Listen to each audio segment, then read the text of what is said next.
To bring the dead to life is no great magic. Few are wholly dead. Blow on a dead man's embers and a live flame will start. Graves. I dipped through the filmy curtain into the boys' half of the dressing room, and there was Sid sitting at the star's dressing table in his threadbare yellowed undershirt, the lucky one, not making up yet, but staring sternly at himself in the bulb-framed mirror, and experimentally working his features a little, as actors will, and kneading the stubble on his fat chin. I said to him quietly, "Siddy, what are we putting on tonight? Maxwell Anderson's Elizabeth the Queen, or Shakespeare's Macbeth?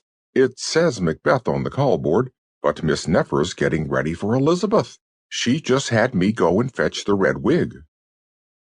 He tried out a few eyebrow rears, right, left, both together, then turned to me, sucking in his big gut a little, as he always does when a gal heaves into hailing distance, and said, "Your pardon, sweetling, what sayest thou?" Sid always uses that kook antique patter backstage, until I sometimes wonder whether I'm in Central Park, New York City, 1903, or somewhere in Southwark, Merry England, 1500 and same. The truth is that, although he loves every last fat part in Shakespeare and will play the skinniest one with loyal and inspired affection, he thinks Willie S. penned Falstaff with nobody else in mind but Sidney J. Lessingham. And no accent on the ham, please. I closed my eyes and counted to 8, then repeated my question. He replied, "Why, the Bard's Tragical History of the Bloody Scots, certes." He waved his hand toward the portrait of Shakespeare that always sits beside his mirror on top of his reserve makeup box. At first, that particular picture of the Bard looked too Nancy to me, sort of a peeping Tom schoolteacher, but I've grown used to it over the months, and even palsy feeling.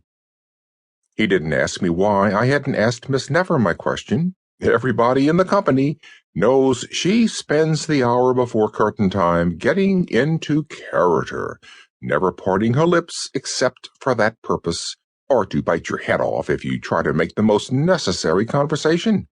"Aye, 'tis Macbeth tonight," Sid confirmed, returning to his frowning practice. Left eyebrow up, right down, reverse, repeat, rest. "And I must play the ill-starred Thane of Glamis." I said, "That's fine, Siddy, but where does it leave us with Miss Nefer? She's already thinned her eyebrows and beaked out the top of her nose for Queen Liz, though that's as far as she's got. A beautiful job, the nose. Anybody else would think it was plastic surgery instead of putty.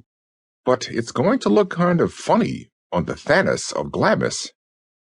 Sid hesitated a half-second longer than he usually would. I thought, his timing's off tonight. And then he harumphed and said, "Why, Iris Nefer, decked out as good Queen Bess, will speak a prologue to the play, a prologue which I have myself but last week writ." He owled his eyes. "'Tis an experiment in the new theatre." I said, "Siddy, prologues are nothing new to Shakespeare. He had them on half his other plays. Besides, it doesn't make sense to use Queen Elizabeth.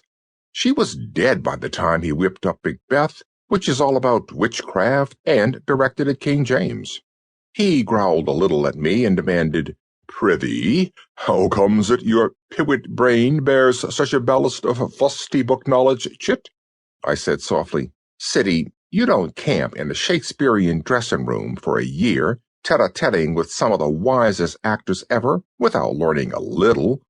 Sure, I'm a middle case, a poor little A&A existing on your sweet charity, and don't think I don't appreciate it, but A&A, thou sayest?" He frowned. "Methinks the gladsome new forswearers of sack and ale call themselves AA." "Agoraphobe and amnesiac," I told him. "But look, Siddy, I was going to saith that I do know the plays. Having Queen Elizabeth speak a prologue to Macbeth is as much an anachronism as if you put her on the gantry of the British moonship, busting a bottle of champagne over its schnozzle." "Ha!" he cried, as if he'd caught me out.